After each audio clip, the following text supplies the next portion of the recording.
কারো বাবা খালি সম্পত্তি নয় অকাপ। অকাপ মানুষ দান করেছে আল্লাহর নামে। অতএব এটা আমার ইসলাম ধর্মের ম্যাটার। আমার ধর্মের উপরে আঘাত দিবার অধিকার দেশ কাউকে দেয়নি, সংবিধান কাউকে দেয়নি। এই বিল কোনোভাবে লাগু হতে দেওয়া যাবে না। আর এই বিল যদি লাগু হয়ে যায়, দোদকে দোদকে মরার থেকে একেবারে মরে যাওয়া ভালো। তাই সময় আছে, চলুন। আমি ফার্স্টে আছি, আসুন না দেখি। বড় দুঃখ তো এটাই, যখন তাপ লাগে তখন তো লড়ে বসতে মন যায়। আপনাদের কিছু হয়নি। অনেক গাল দিয়েছেন দাদা হুজুরের আওলাদ নবীর খানদানকে, অনেক গাল দিয়েছেন। সেই দুঃখগুলো ভুলে যায়নি, কথাগুলো ভুলে যায়নি। সেকুলারের নামে যেসব রাজনীতির দলকে ভোট দিয়ে ক্ষমতায় এনেছি, তাদেরকে একটু বলুন না লড়ে চড়ে বসতে। আজকে পুরো দেশ জুড়ে ওয়াকফ সম্পদের যে বিল যদি পাশ করে ফেলে, আমার মুসলিম কম আমি বলছি, আমরা দিশেহারা তো এমনি হয়ে আছি, আরো দিশেহারা হয়ে যাব। আসসালামু আলাইকুম ওয়া রাহমাতুল্লাহি ওয়া বারাকাতুহু। দূরে কাছে যে যেখানে আছেন, সকলের উদ্দেশ্যে একটা কথা। দেখুন, অনেকে আমায় ফোন করছে বা আমার পেজের অফিসে জানাচ্ছে যে আজকে পুরো দেশ জুড়ে, আমার মহান ভারতবর্ষে, এই যে বিজেপি সরকার একটা ওয়াকফ সংশোধনের বিলের নামে 2024, যেটাকে ওয়াকফ সম্পদকে গ্রাস করার বা নিজেদের আয়ত্তে আনার ষড়যন্ত্র যে করছে, সেটাকে নিয়ে আমার বক্তব্য কি, আমার কোন রকম সেরকম বাইট কিছু দেখছেন অনেকে জিজ্ঞেস করছে। দেখুন, দুঃখ লাগে এটাই যে আজ আপনারা ভাবছেন, আমি বিগত 3-4 বছর ধরে বলছি, এমন একটা দিন আসছে সবকিছু আমাদের হাত থেকে বেরিয়ে চলে যাবে। আমি তো ওয়াকফ সম্পত্তি নিয়ে কলিকাতা রাজপথ থেকে শুরু করে বাংলার অলিতে গলিতে 3-4 বছর ধরে আন্দোলন করছি যে ওয়াকফ সম্পত্তি এটা মুসলমানদের ব্যক্তিগত সম্পদ। এটা মানুষ দান করে মহান স্রষ্টা রব্বুল আলামিনের নামে। অতএব এটাকে কখনোই কোনো সরকারের হস্তান্তর হতে পারে না। কিন্তু আমরা বিগত দিন থেকে দেখে আসছি, প্রতিটা সরকারই যখন ক্ষমতায় আসে, ওয়াকফ সম্পত্তির কোটি কোটি টাকা তারা লুটপাট করে, সম্পদকে বিক্রি করে দেয়।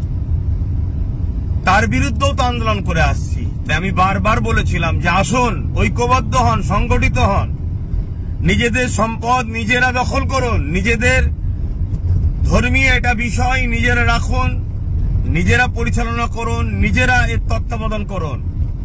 কিন্তু অনেকে তো আমাকে গালিগালাজ করেছিলেন, অনেক সমালোচনা করেছিলেন, অনেক কিছু বলেছিলেন।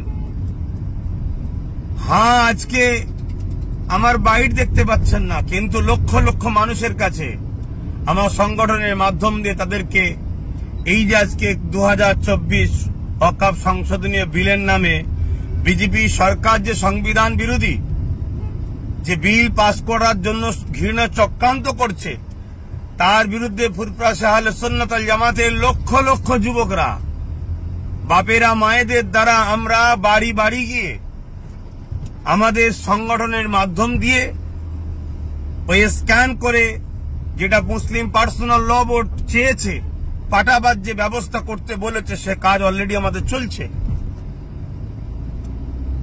বড় দুঃখ তো এটাই, যখন তাপ লাগে তখন তো লড়ে বসতে মন যায় আপনাদের। ফোন করে অনেকে সমালোচনা করছেন।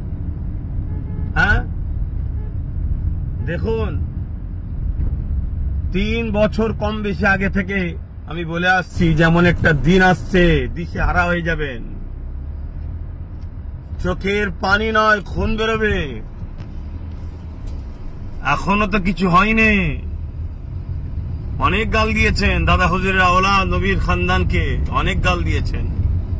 সেই দুঃখগুলো ভুলে যায়নি, কথাগুলো ভুলে যায়নি। তথাপিও বলবো, আসুন, যা প্রতিটা মাযহাব, দল, মত সবকিছু ভুলে গিয়ে এই বিজেপির যে চক্রান্ত, আর বিজেপি শুধু আজকে নতুন নয়, কখন কৃষকের বিরুদ্ধে সংবিধান বিরোধী বিল পাস করেছে, কখনো দেশের মানুষের বিরুদ্ধে। এই বিজেপি নামক যে দল আজকে পুরো দেশটাকে শেষ করছে, এর বিরুদ্ধে সবাই সংগঠিত হন। এবং আমরা যে সেকুলারের নামে যেসব রাজনীতির দলকে ভোট দিয়ে ক্ষমতায় এনেছি, তাদেরকে একটু বলুন না লড়ে চড়ে বসতে। এখনো সময় আছে। কৃষক বন্ধুরা আন্দোলন করা শিখিয়েছে আমাদেরকে। উঠুন, জাগুন, লড়াইয়ের জন্য সংগঠিত হন। কারো বাবাখালী সম্পত্তি নয় অকাপ।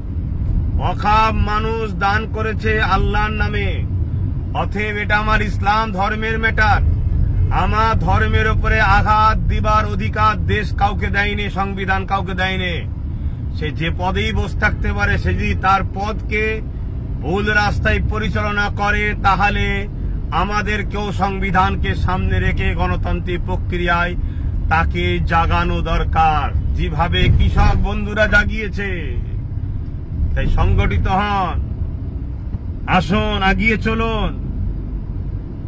আজকে পুরো দেশ জুড়ে ওয়াকফ সম্পদের যে বিল যদি পাশ করে ফেলে, আমার মুসলিম কম আমি বলছি, আমরা দিশেহারা তো এমনি হয়ে আছি, আরো দিশেহারা হয়ে যাব। কোনো অস্তিত্ব থাকবে না।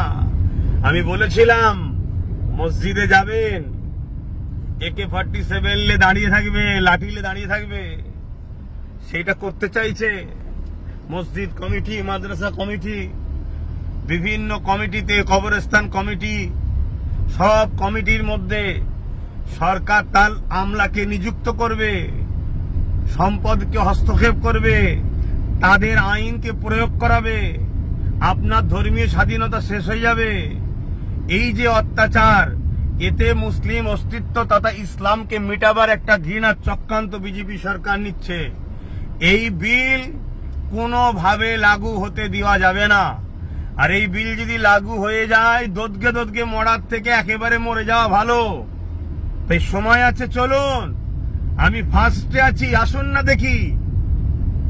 যারা পালালি খেয়ে খায়, যারা পা চেটে বেড়ায়, যারা ভিক্ষা খায়, সামান্য ভিক্ষায় যখন ইসলাম বিদ্বেষী কোনো কথা হয়, তাদের মুখে কথা পাওয়া যায় না। সেই মুসলমানদের নিয়ে ওয়াকফের লড়াই কি হবে? তারা আজকে ফোন করে বলছে আপনার ভূমিকা কি? আজকে নিজেরা সংগঠিত নয়, নিজেদের কোনো পাওয়ার নাই, নিজেদের কোনো জায়গা নাই। আরো একটা কথা, হিন্দু আর হিন্দুত্ব দুটোকে কিন্তু একভাবে মিশিয়ে দেবেন না।